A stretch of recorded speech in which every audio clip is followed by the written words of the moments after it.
Hey everybody, welcome to Black Spring. Now, yesterday we ended the week with a bit of a parade of economic and pandemic management uncertainty.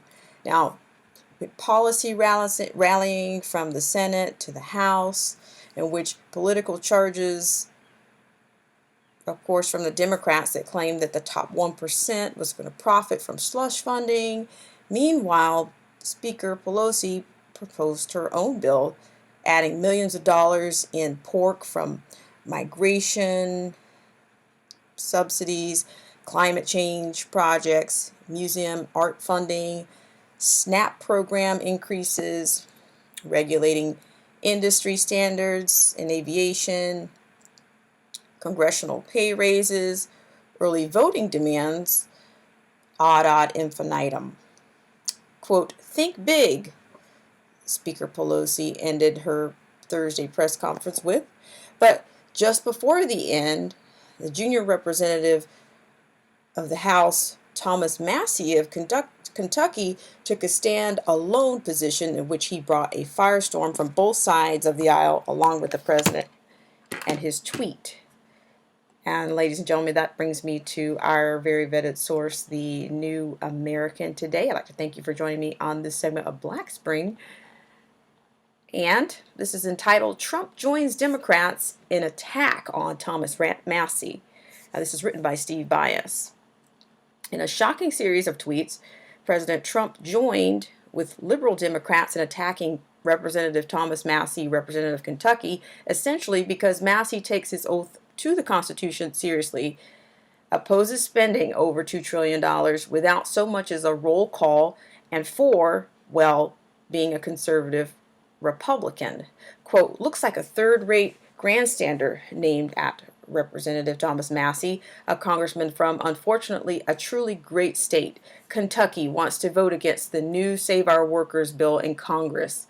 He just wants the publicity. He can't stop it, only delay, which is both dangerous and costly, end quote, Trump tweeted in his response to the news that Massie would be attempting to force a recorded vote on the bill. Now, despite Massie's efforts, the bill passed with no roll call vote when he was unable to get support from any member of the House. Trump continued his Twitter storm against Massie, who sports a 99% constitutional index score, which scores in the Constitution according to their fidelity to the U.S. Constitution. Quote, workers and small businesses need money now in order to survive. Virus wasn't their fault. It is, quote, hell, end quote, dealing with the Dems. Had to give up some stupid things in order to get, quote, the big picture, end quote, done. 90% great. Win back House, but throw Massie out of the Republican Party, end quote. This is not the first time that Trump has attacked a fellow Republican who failed to go along with his agenda. Even some of the most conservative members of Congress, such as Massie, early in his tenure, Trump forcefully criticized the House Freedom Caucus for opposing some of his agenda, which they did not consider very conservative. When the group scuttled his health care overhaul in 2017, Trump was furious, tweeting, quote, the Freedom Caucus will hurt the entire Republican agenda if they don't get on the team and fast. We must fight them and the Dems in 2018, end quote. In subsequent tweets, Trump even lambasted individual members of the Freedom Caucus, comparing them to Democrats, which is, of course, ridiculous, and urging Republicans to, quote, fight them in the 2018 midterm elections if they continue to oppose him. To their credit, the Freedom Caucus did not buckle before Trump's tirade and have been amongst his best supporters in Congress. But they did not support his health care proposal, for it was not a free market solution any more than Obamacare. Later, Trump publicly castigated Representative Justin Amash, then a Michigan Republican, for not jettisoning his conservative principle and supporting the Trump agenda.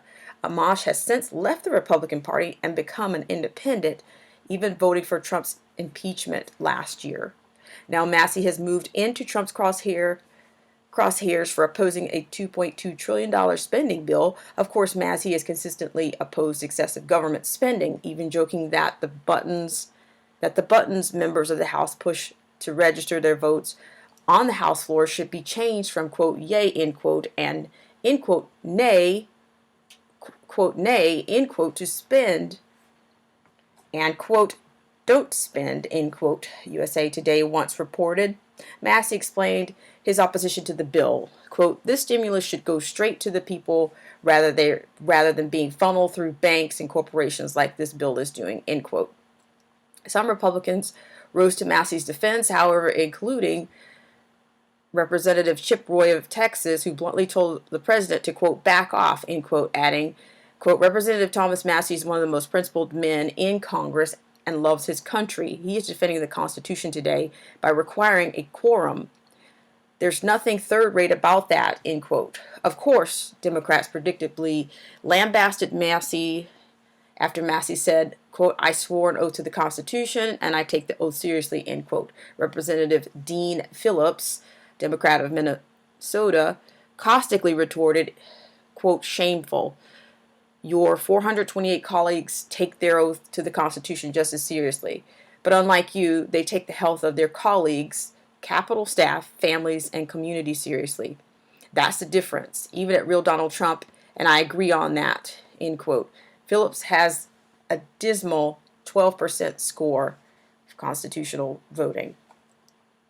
It is certainly disappointed that Trump would make common cause with such a liberal Democrat as Phillips, even go so far as asserting, quote, by empowering the radical left Democrats, do not think Kentucky politician at Representative Thomas Massie is making their war on the Second Amendment more and more difficult to win. But don't worry, we will win anyway. He is a disaster for America and for the great state of Kentucky, end quote. But perhaps the most shocking tweet of all was Trump's response to profanity-laced tweet of the former Secretary of State, John Kerry. Kerry tweeted, quote, breaking news, Congressman Massie has tested positive for being a whole. He must be quarantined to prevent the spread of his massive stupidity. He's given a new meaning to the term hashtag masshole. Finally, something the president and I can agree on. Trump could have not responded. Instead, Trump tweeted approval of disgusting Kerry tweet. Quote, never knew John Kerry had such a good sense of humor.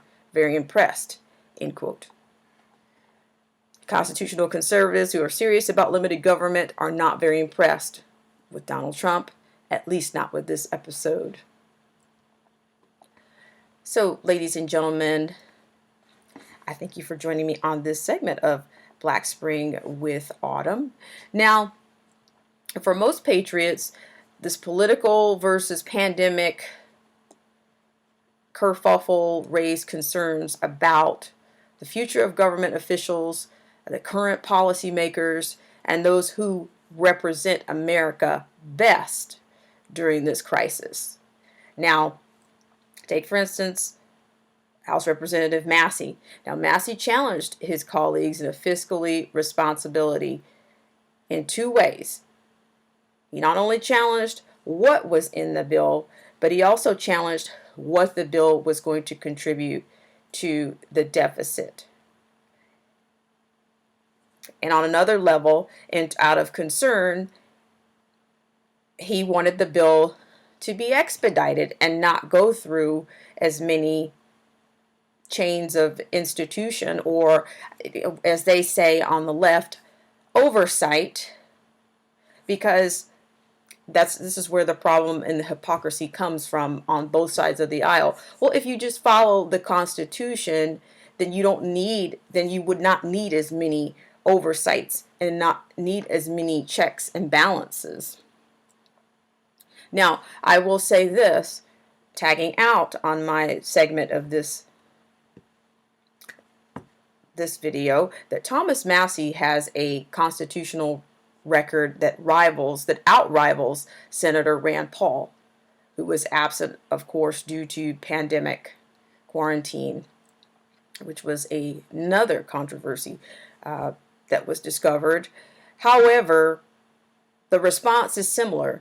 You get, of course, from the left, anyone that not only claims to take their constitutional oath of office seriously, anytime anybody that claims to take their constitutional voting record or their oath of office seriously, their actions don't reflect that. And when someone does, this is what happens. We've even seen the same thing happen with Matt Gaetz in terms of enumerated powers, or he has spoken out in terms of constitutional fidelity as well. So anytime a Republican wants to act or wants to remain faithful to their oath of office, these are the types of responses that are coming out of the Congress, which the Congress overall has a huge